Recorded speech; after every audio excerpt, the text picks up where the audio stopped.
Varicose veins కి సరైన చికిత్స కోసం సంప్రదించండి ఎవిస్ హాస్పిటల్. నమస్తే రమగారు. నమస్తే జయ. దయ్యాల దిబ్బ వజ్రాల హారం చెప్తున్నాం కదా. ఇతర భాగంలోకి వచ్చాం. అమ్మ కొడుకు బయలుదేరి వెళ్ళారు. వీళ్ళు ఏం చేశారంటే రాజుగారు ఇచ్చిన వరహాలన్నింటినీ ఒక పాత బట్టల సంచిలో పెట్టుకుని వెళ్ళిపోయారు. వెళ్తే వెళ్ళగా వెళ్ళగా నడిచి ఆ కాలంలో నడకలే కదా, ఏదైనా వాహనం దొరికితే దొరికినట్టు.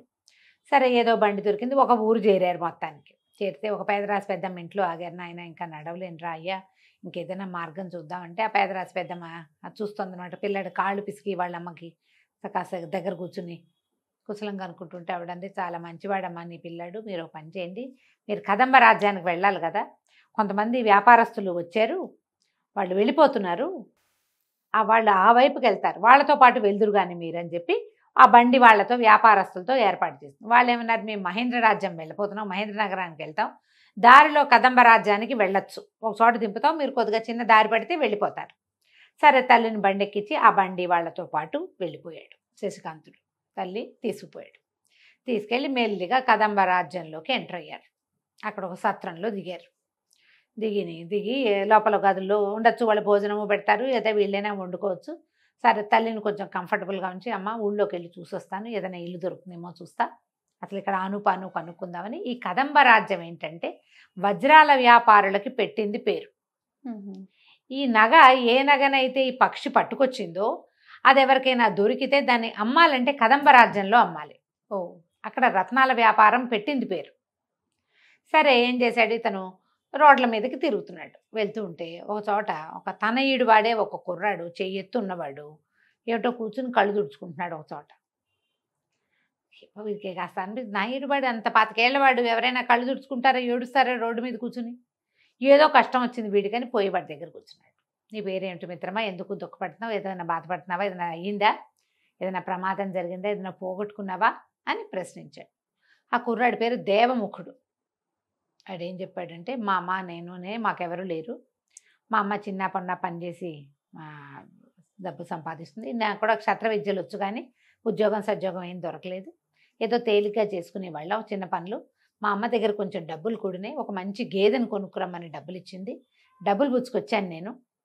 పుచ్చుకొస్తే ఒక వ్యాపారస్తుడు ఒక జబ్బు గేదెనేది ఇంత దాని పొట్ట ఇంత లావుగా అంటే అది ఈనమవుతోందని నాకు నమ్మించి మామూలుగా ఏం చేస్తారంటే ఈతకి సిద్ధంగా ఉన్న గేదెను కానీ ఆవును కానీ కొనుక్కుంటారు పాల కోసం. వెంటనే ఇంటికి తీసుకెళ్ళి 3-4 రోజుల్లో ఈంతే వెంటనే పాలు వ్యాపారంలోకి దిగిపోవచ్చు. నేనేమో అట్లా నమ్మాను. వాడు కాస్త దానికి చాలా రేటు తీసుకుని మా అమ్మ ఇచ్చిన డబ్బులన్నీ లాగేశాడు. ఆ గేదె కాస్త 4 అడుగులు లేకుండానే చచ్చిపోయింది. అయ్యో, అతనేమో నువ్వు చూసుకుని కొనుక్కోవాలి, నాకేం సంబంధం అని వెళ్ళిపోయాడు. కనపడలేదు, నాకేం చేయాలో తెలియటంలో, ఇంటికి వెళ్ళి మా అమ్మకి ఏం సమాధానం చెప్పాలో, 2 ఏళ్ళగా కూడబెడుతున్న డబ్బులు అని దుఃఖపడుతున్నాను, ఏం చేయాలో తోచక అనేసరికల్లా కుర్రాడు అన్నాడు, లోపల నుంచి జేబుల నుంచి డబ్బులు తీసి రాజుగారు ఇచ్చిన వరహాలు దాచుకున్నాడు కదా, ఈ ఊరు వస్తున్నప్పుడు జాగ్రత్తగా చిన్న మూట కట్టి తెచ్చుకున్నాడు, అందులోంచి లెక్క పెట్టి వాళ్ళ అమ్మ ఇచ్చిన డబ్బులు వాడి చేతికి ఇచ్చాడు. మీ అమ్మకి ఈ డబ్బులు ఇచ్చేయి, రేపొద్దున రా, నిన్ను మోసం చేసిన వ్యాపారస్తుని పని పడదాం మనం, నీకు అతను మొహం గుర్తుందంటే గుర్తున్నాడు అన్నాడు. డబ్బులు వద్దన్నాడు కానీ ఒప్పుకోవాలి శశికాంతుడు. కాదు, నువ్వు డబ్బులు పెట్టుకెళ్ళు, ఇంటికి వెళ్ళి గేదె లేకుండా డబ్బులు లేకపోతే మీ అమ్మ ఏమంటుంది, డబ్బులు పెట్టుకెళ్ళమన్నాడు. సరే దేవముఖుడు వెళ్ళిపోయాడు. ఈ శశికాంతుడు కాస్త అటు ఇటు తిరిగి సత్రానికి వెళ్ళిపోయాడు. రాత్రి ఏదో అన్నాలు తిని పడుకున్నారు. మర్నాడు పొద్దున ఈ వ్యాపారపు కూడలి సంతలు ఎక్కడ పెట్టారో అక్కడికి వచ్చాడు. వస్తే దేవముఖుడు కూడా వచ్చి ఉన్నాడు అక్కడ. సరే ఇద్దరు కలిసి నడుస్తున్నారు. నడుస్తుంటే ఈ లోపల ఏమైంది, వీళ్ళకి ఒక బండి కనపడింది పెద్దది. ఒక 10 మంది బలశాలుడైన వ్యక్తులు లాక్కొస్తున్నారు. దాని మీద ఒక ఏనుగు చచ్చి పడి ఉంది. ఏనుగు చనిపోయింది రాజుగారిది. దాన్ని పాతి పెట్టడానికి తీసుకెళ్తున్నారు. ఈ మామూలు గజశాలలో ఉండే ఏనుగులనైతే వదిలేస్తారు అడవుల్లోకి తీసుకెళ్ళి శరీరాన్ని. కానీ ఇది పట్టపుటేనుగు, దానికి రాజలాంఛనాలతోటి పాతి పెడతారు. చెప్పారు ఈ మాట. సరే ఏమన్నాడు, 10 వీళ్ళ వెనకాల వెళ్దామని చెప్పి ఆ ఏనుగును తోసుకెళ్తున్న వాళ్ళ వెనకాలే ఈ కుర్రాళ్ళిద్దరూ నడవటం మొదలుపెట్టారు. ఆ ఏనుగుని ఒక శ్మశానం వైపు తీసుకుపోయారు. దాన్ని బండి మీద పెట్టారు. ఆ బండి మీద పెట్టేది ఆ బండి అక్కడే ఉంది. వీళ్ళు గొయ్యి తవ్వాలి, అంత ఏనుగుని పాతి పెట్టాలంటే ఏదో 4 అడుగులు తవ్వితే చాలదు కదా, పెద్ద గొయ్యి. వాళ్ళు గోతులు తవ్వుకుంటున్నారు వాళ్ళ దారిని వాళ్ళు. ఈ లోపల ఇతను అన్నాడు, అబ్బాయి నేను వచ్చేదాకా శరీరాన్ని ఒక చోట పెట్టాలి, ఒక మంచి ప్లేస్ చూడు అంటే ఆశ్చర్యపోయాడు. ఏం చేస్తావు మిత్రమా అన్నాడు. నీకు తెలియదులే, మనం ఒక పని చేస్తాము అని చెప్పి ఈ శ్మశానంలో ఒక పక్కన గుబురుగా ఉన్న చెట్ల మధ్య ఈ శశికాంతుడు తన శరీరాన్ని వదిలిపెట్టేసి ఆ ఋషి దగ్గర నేర్చుకున్నాడు కదా పరకాయ ప్రవేశ విద్య, ఆ పరకాయ ప్రవేశ విద్యతోటి ఏనుగులోకి ప్రవేశించాడు. ఆ బండి మీద ఉన్న ఏనుగు కాళ్ళు జాడిచ్చి లేచి నుంచుంది. వాళ్ళ దగ్గర వాళ్ళు తవ్వుకుంటున్నారు. ఈ ఏనుగు నుంచోవటం అది వాళ్ళు ఎవ్వరూ గమనించాల. అది తవ్వుడు పెద్ద పని కదా. గోతులోకి దిగాక పైన ఏం జరుగుతుందో వాళ్ళకి కనపడ్డ కూడా కనపడదు. దానికి కాపలా ఎందుకు, చచ్చిన ఏనుగుకి దాన్ని వదిలి వీళ్ళ పని చేసుకుంటున్నారు. ఆ ఏనుగుని వెంబడి పెట్టుకుని నడవటం మొదలుపెట్టాడు. దేవముఖుడికి చెప్పాడు ఏనుగు మనిషి గొంతుతోటే, మిత్రమా నువ్వు ఎక్కడైతే నువ్వు గేదెని కొన్నావో అక్కడికి తీసుకెళ్ళు, ఆ వ్యాపారస్తుని పట్టుకొని నన్ను నమ్ముతానని చెప్పాలి నువ్వు. ఆశ్చర్యపోయాడు కానీ బయలుదేరాడు. బయలుదేరి ఇద్దరు నడవటం మొదలుపెట్టారు. ఏనుగు, దాని వెనకాల వీడు దేవముఖుడు. ఆ సంతలోకి వెళ్తే జనమంతా ఆశ్చర్యపోయారు. ఏమిటి ఏనుగుని తెస్తావు, ఏమిటంటే ఇది బ్రహ్మాండమైన ఏనుగు, చెప్పిన మాట వింటుంది, ఏం చెబితే అది చేస్తుంది, దీనంత ఆజ్ఞాకారి ఏనుగు ఇంకొకటి ఉండదు, ఇది నేను అమ్ముతా అన్నాడు. అనగానే అందరూ ఏనుగును ఏం చేసుకుంటాము, ఏనుగును ఎవడైనా కొనుక్కుంటాడా అని అందరు నవ్వారు. నవ్వుతారేంటి, రాజుగారి పట్టపు ఏనుగు చచ్చిపోలా, చచ్చిపోయింది. అవునవును అన్నారు. ఇందాక తీసుకెళ్ళారు కదా, అదే ఇదని ఎవడికి తెలుస్తుంది, ఎవడికి తెలీదు. అవును రాజుగారి పట్టపు ఏనుగు సరిపోయింది మార్కెట్ అంతా. ఇప్పుడు ఈ ఏనుగును చూపిస్తే మాట వినే ఏనుగును వద్దంటాడా రాజు? నాకు రాజుగారితో మాట్లాడి బేరం చేసేంత అవసరం లేదు. ఎవరైనా కొనుక్కోండి, రాజుగారికి మారు బేరానికి అమ్ముకోండి, మంచి రేట్ ఇస్తా. ఈ వ్యాపారస్తుడు ఎవడైతే గేదెని అమ్మాడో వాడొచ్చి నుంచున్నాడు. దేవముఖుడు గుర్తుపట్టి, ఈ ఏనుగు మాట వింటుందన్న గ్యారంటీ ఏమిటి అని అడిగాడు ఆ వ్యాపారస్తుడు, ఆ గేదెమ్మినవాడు. దేవముఖుడు అన్నట్టు పరీక్ష చేసుకో కావాలంటే అనేసరికల్లా ఆ ఏనుగుని అడిగాడు, నీ దొర కదా అయినా మీ రాజు నీ ప్రభు, ఇతనికి ఎట్లా దండం పెడతావు చెప్పు ఏనుగు అంటే అది తొండమెత్తి ఘీంకరించింది, ఇట్లా దండం పెడతాను. ఎవరైనా మీ రాజును ఏదైనా చేయడానికి వస్తే ఏం చేస్తా అంటే పక్కన ఉన్న గుమ్మడికాయను ఒక తొక్కు తొక్కిద్దాన్ని అట్లా చిత కొడతానని. అందరూ చప్పట్లు కొట్టారు, ఆశ్చర్యపోయారు. మాకంటే మాకు అన్నారు. అంటే ఇతను ఏమన్నాడు, నేను అందరికీ ఇవ్వనండి, ఏనుగుని పరీక్షించిన వాడెవడు, ఈయన పెద్ద మనిషి, ఇలా ఉండాలి పెద్ద మనిషి అంటే, ఈయనకైతే అమ్ముతాను అని చెప్పి గేదెని ఏ రేటుకి తను కొన్నాడో ఆ రేటుకి అమ్మేశాడు ఏనుగుని. ఆయన డబ్బులు చేతిలో పెట్టి నడిచి వచ్చేసాడు. చేతిలో పెట్టగానే నడిచేసాడు దేవముఖుడు.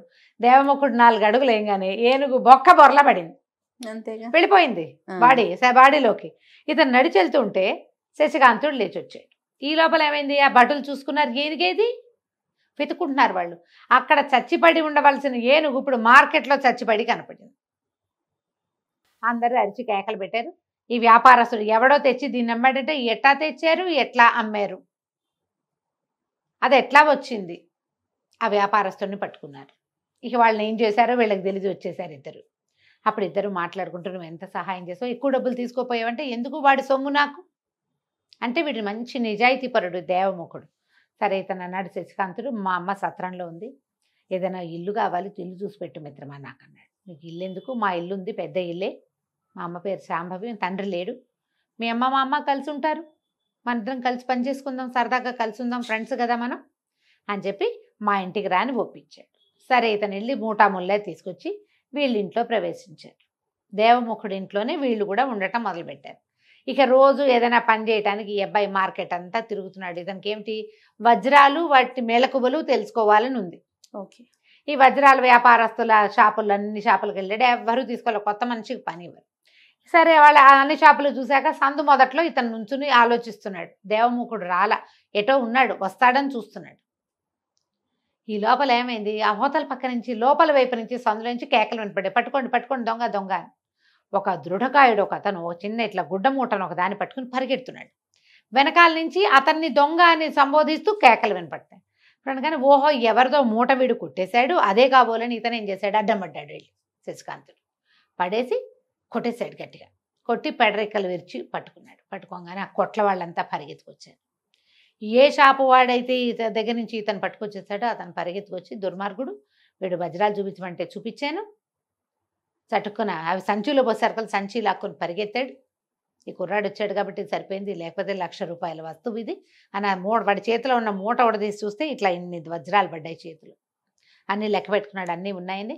అతన్నేమో సైనికులకు అప్పచెప్పారు, రాజస్థానానికి అప్పచెప్పేసి ఈ శశికాంతుని రా బాబు కాస్త మంచినీళ్ళు తాగిల్దు కానీ నేను వెంబడి పెట్టు తీసుకుపోయాడు కోర్టులోకి.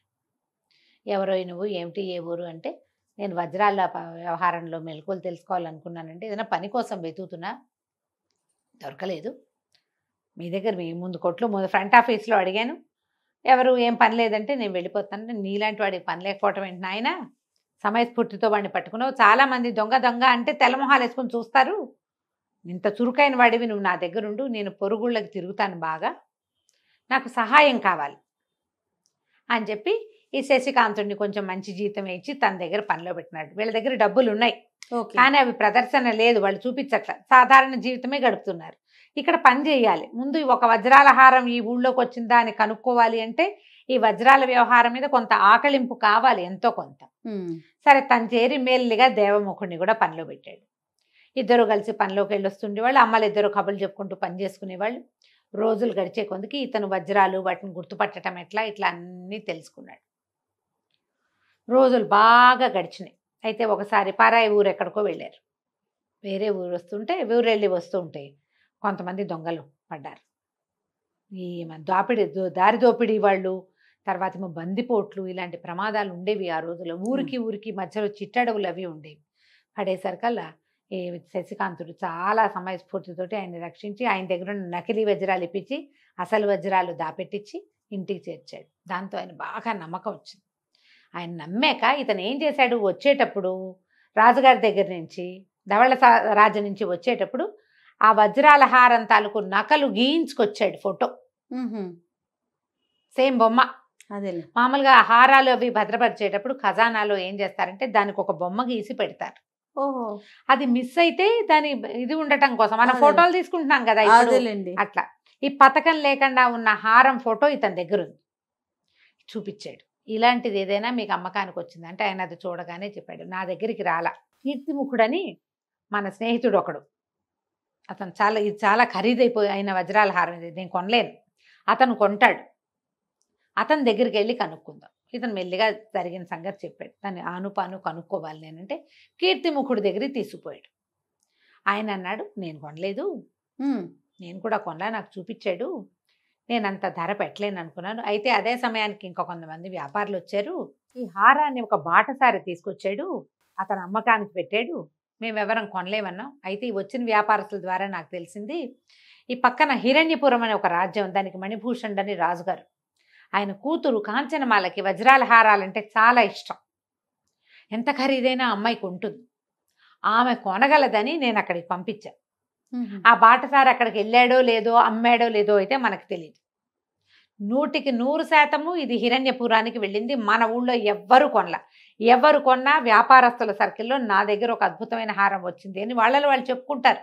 వారమో నెల మీటింగ్స్లో ఎక్కడా చెప్పలేదు అంటే ఇక్కడ కొనలా, అందరూ నా అంత వాళ్లే ఉన్నారు. అది కొనగలగాలంటే రాజ్యాలు ఉన్న వాళ్లే కొనగలుగుతారు.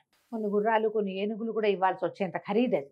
అబ్బో అనేసరికల్లా సరే వెళ్ళామనుకున్నారు. ఇంకా హిరణ్యపురం వెళ్ళిపోవాలి, మనం రాజకుమార్తెని కనుక్కోవాలి. సరే ఉద్యోగానికి మేము ఇంకా రావండి, వేరే ఊళ్ళు పని ఉంది వెళ్ళిపోతున్నామని చెప్పేశారు వాళ్ళు వ్యాపారస్తుడికి. అమ్మలిద్దరికి చెప్పుకున్నారు, ఒకళ్ళనొకళ్ళు కాపాడుకోండి అయినా జాగ్రత్తగా ఉండండి ఆయన అని పంపించారు. ఈ కుర్రాళ్ళిద్దరూ ఇక బయలుదేరారు, హిరణ్యపురానికి బయలుదేరారు. రాత్రిపూట చెట్ల మీద పడుకుంటూ అమ్మ ఇచ్చిన ఆహారం ఏదో తింటూ మధ్యలో ఏవో పళ్ళు తింటూ ప్రయాణం కూడా బాగా రాస్తారు, చక్కగా రాస్తారు కదా. చిరంజీవి గారి రైటప్పే చాలా బాగుంటుంది, హాయిగా ఉంటుంది, హడావిడి హైరానా ఉండకుండా చక్కగా ఇన్ఫర్మేషన్ ఇచ్చేస్తారు. ఈ బాగా ముందుకు వెళ్ళేసరికల్లా వీళ్ళు ఒక రాజకుమార్తెను కలవాలనుకుంటున్నారు. అదే ఎక్కడ ఉంది ఆవిడ ఏమిటి అనేది వీళ్ళకి ఏం తెలియదు. వీళ్ళు కొంచెం కత్తి గిత్తి పట్టుకునే వెళ్ళారు, ఆ మాత్రం యుద్ధ విద్యలు వచ్చిన వాళ్లే కదా. అయితే ఏమైంది, వీళ్ళు చెట్టు మీద పడుకున్నారు. తెల్లవారి తర్వాత వీళ్ళు వెళ్తుంటే ఒక పులి గాండ్రింపు, ఒక అమ్మాయి కేక వినపడ్డాయి వాళ్ళకి.